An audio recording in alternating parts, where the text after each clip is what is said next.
and a woman who enter the organization with the same credentials at the same level, they are there. Okay. Now, what we have seen usually happen is, and this is not to say that men don't need to work on being themselves. That's absolutely true. But I'm giving a perspective of in terms of comparison of percentages, right? So what happens is these, a man enters the organization and he is like in a few months already championing himself for the next role. He's building network, he's going out there, he's having conversations, going for dinners, and already telling the next level leadership how they are already ready for the next role, right? And so everybody who needs to know knows that this person is eyeing for the next position. Whereas we have on the other side a woman who has also entered the organization in the same, with the same credentials, with the same certifications, and she's just working hard. She's working hard and she's working harder, and she's hoping that when she feels ready, she's going to ask for that promotion.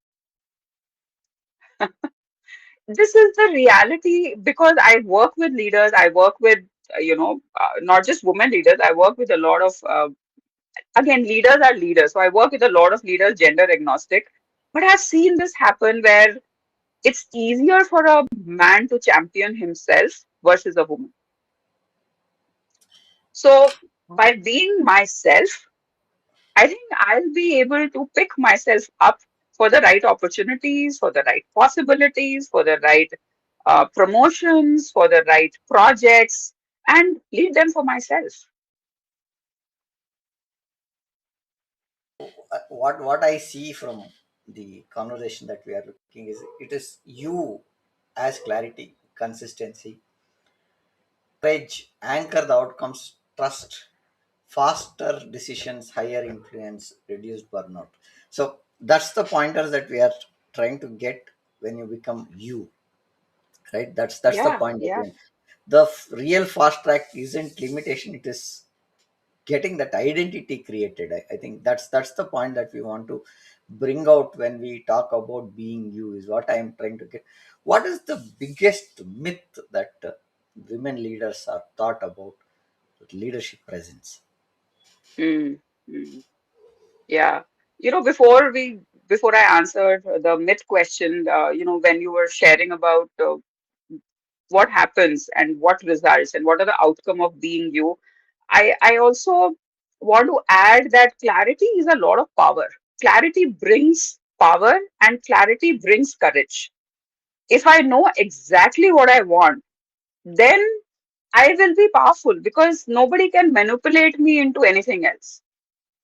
So clarity brings consistency, clarity creates power, clarity creates courage, clarity gives us the presence to be who we are and to stand for who we are, right? So that's absolutely critical to leadership these days because um, in the age where everything is changing, clarity is the foundation of building a successful career for ourselves. Now Uh, coming to the question of, yeah, go ahead. no, what I was just wanted to add when you said in the age of see today we are getting pointers when you go into the system like using ChatGPT or anywhere, you are getting the right pointers in the way that you want to get clarity. So the hands-on tools that we are using is become very very clear, and I think with that the clarity part is been clearly taken, saying that if somebody talks today they are clearly understanding what they are supposed to talk and how they are supposed to talk. That's the take that I wanted to say when you said in the current age, because we have the necessary tools required and they have to just embrace it is what I feel. What do Yeah, you yeah, yeah, absolutely. I totally agree. So there are all the tools available, resources were never a problem. So resources are all there. But are we equipped to even use those resources to find that clarity for ourselves? In the age of AI, where it is equally available for everybody. So there is no discrimination on that part. But are people still able to leverage what is available to build what they want for themselves? So a lot of us are hiding and playing small, Prem. And this is not just for women. I have seen a lot of, like all leaders.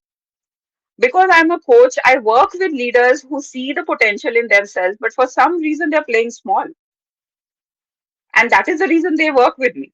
So Mm. I see that a common misconception, and these myths could differ based on the gender, but all of us are hiding because we are scared.